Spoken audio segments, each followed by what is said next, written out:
সব সময় আল্লাহর কাছে এই দোয়াটা যেন আমরা করি, আল্লাহ কিয়ামতের দিন তুমি আমার হিসাব নিও না, আল্লাহ তুমি আমার বিচার বসিও না, আল্লাহ তুমি দয়া করে আমারে মাফ করে দিও।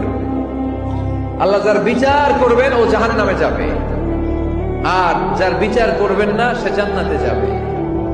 আল্লাহ যদি বিচার করে আর পাই টু পাই হিসাব নেয়, নামাজ পড়লি না কেন, রোজা রাখলি না কেন, মিথ্যা বললি কেন, খাদ্যে ভেজাল দিলি কেন, মাছে ফরমালিন দিলি কেন, যৌতুক খাইলি কেন, ঘুষ খাইলি কেন, উল্টাপাল্টা করলি কেন, জিনা করলি কেন, একটার পর একটা প্রশ্ন বানে যদি সেই ভয়ঙ্কর দিনে আল্লাহ আমাদেরকে জর্জরিত করে, আমাদের কোন উত্তর আছে?